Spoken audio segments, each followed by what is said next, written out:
How are you this evening? I am Miss Rachel Connett, and I am the pre-K through 12 special education instructional coach for Seaman USD 345 in Topeka. All about me. So I am working on my 14th year in the district. I was born and raised in California. I came to Kansas on a sports scholarship 25 years ago, so I officially have lived in Kansas longer than I lived in California. I've always wanted to be a special education teacher, even as I was growing up, and even a couple years into my teaching career, I worked with adults with disabilities.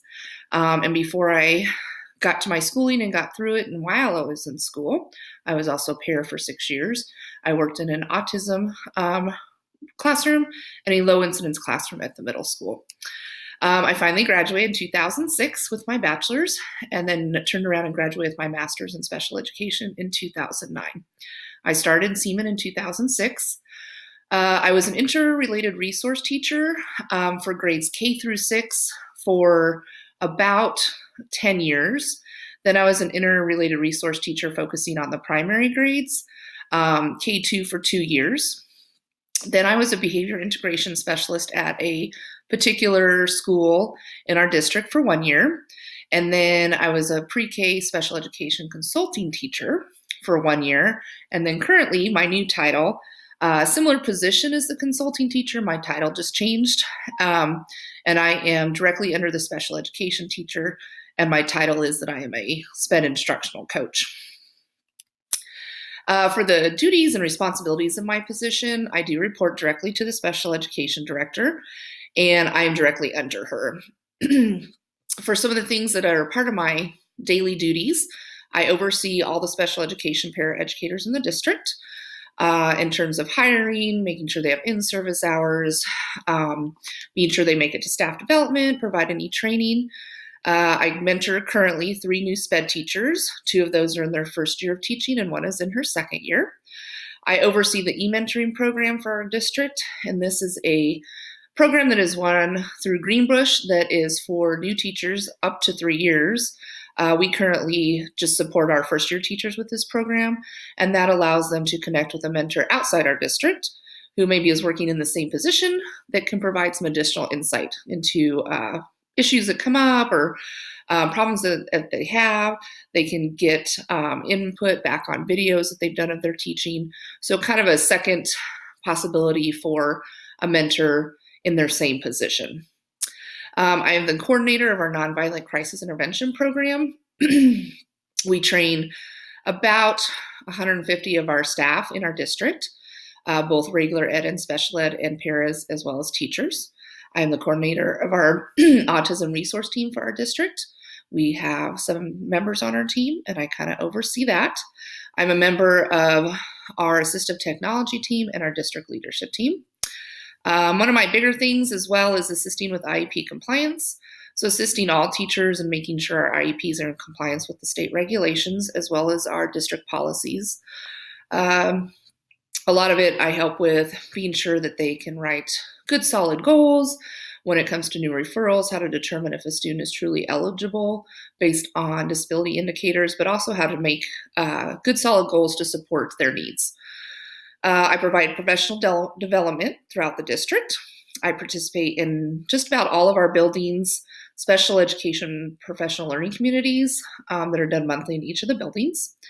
I provide coaching for teachers in areas of student engagement, assessments, goal writing, collaboration, and I do some of that in conjunction with the I-coaches in each of the buildings. And then I assist with new special education referrals and MTSS documentation and procedures when it comes to documenting proper general education interventions prior to having a student referred for special education services. So kind of a mix of things. I enjoy them all. It's definitely quite the challenge, but now I'm 2 years into this position, I've gotten pretty good at my time management. I could probably always improve in that area. When it comes to communicating in terms of my style and what the district provides and what the district allows, I'd say our district does a pretty good job of providing all the stuff that we would need to communicate. We do try and reach all stakeholders. We are a smaller district and very rural. We have a very involved Board of Education as well as families and community members and community businesses. We do have a director of communications that also does a lot of our communicating for us. So in terms of how I communicate, I'd say kind of my biggest ones are in the blue. That would be, and those are the ones that are all provided by the district. I did put them kind of in order. I'd say email is probably one of my biggest. The one benefit I do like of emails, it also provides a documentation trail. On the special ed side, documentation is kind of a big thing. So that allows us to have that automatically to go back and reference. Some of it comes, my next biggest is probably oral communication. In-person time is still very valuable. And in the position I'm in, a lot of it needs to be done in person. And that allows for the person I'm working with to be a little more open with what they need. Sometimes email can misconstrue what somebody has said. It's hard to see emotions and ways that they meant to word it. Our district uses Google Drive, so that's provided by our district. It has a sharing ability and it's a live document, so I do really enjoy being able to use that. It works great for our special ed communication around the district. It allows us to communicate with administration between our building and even up at the district office level. We use that a lot for communication amongst people within our district. Written communication, we can communicate that well. That way I still have parents that benefit from that. A lot of our communication that goes out by the district is still in a written format. Even though it's emailed, we still send out paper copies with some things. We can send information inter-district mail, so if we need to have something that's written but then sent to another school. Our district uses Schoology. So like Facebook, it looks a lot like Facebook, but you can communicate with other staff, almost like in a chat or a newsfeed type format. But also at the secondary level, it can also be used to communicate with students and with parents. So at our middle school and high school level, almost all of their assignments and everything is communicated through Schoology. And then our parents can also then communicate through Schoology and look at their students and their kiddos' assignments. Twitter is another big one. I'm probably not the best Twitterer, but our district is very involved with that, and they very much facilitate using that to share with those outside of our district. So that is something that has become very popular. I probably need to grow in that area. PowerSchool is used by our district. For me, myself, and the special ed side, I don't use it probably as often to communicate. It's more something for me to gather material. Our district is looking at using it in more ways to communicate and kind of streamline into one system. But again, at the middle school and high school, it's used a lot for communicating with parents on student grades, attendance, any concerns that can be documented, discipline points, all those things at the middle school and high school are run through PowerSchool. We have, in the last couple years, used it to start setting up our conferences. So in that sense, PowerSchool is used district-wide, K through 12, to set up conferences twice a year. So parents can go on and sign up, and it kind of eliminated some of the paper trail and having paper to send out conference things.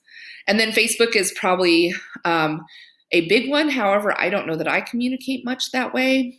Like I said, I kind of come from the special ed side, and there's a lot of confidentiality things that come with that. So me personally, I don't communicate in that sense with the community via Facebook, unless it's directly through like the Siemens site and it's related to the whole district. Our district, on the other hand, does communicate a lot through the Siemens Facebook page. And I know our classroom teachers are able to have that communication device, and parents are able to opt in or opt out for students' pictures to be placed on there, and they're always a private group.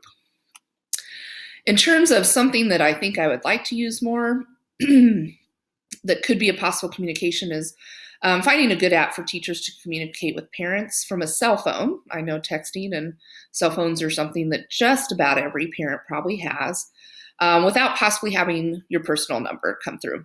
That is still something that I feel a teacher should be able to keep private, but still have that communication with their parents in a format that makes it easy for them as well. So, and I know there's some out there, I just haven't really gotten to try them all or figure out which one is the best.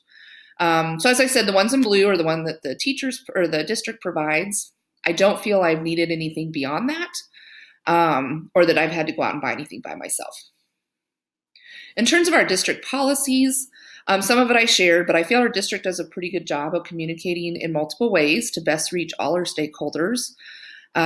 With what the district has in place, and like I said, the multiple options we can utilize, I have not felt a need to go out and purchase anything additional or a separate way to communicate effectively. Like we do have the director of communication. A lot of things go through her. All district notifications, communication that needs to reach all district, parents, etc. And she also facilitates, along with the technology department. Board meetings are videoed. She is very great at going out to schools and videoing and taking pictures and sharing it, again, by Twitter. Like I said, I need to work on Twitter a little more. And then our students grades 7th through 12th are part of a one-to-one initiative where they all are assigned a laptop. So this increased communication between students and teachers. And then the Schoology that's utilized by students, which is also accessible by parents, created an additional communication route between parents and schools. So I'm very happy how well our district does communicating in multiple formats.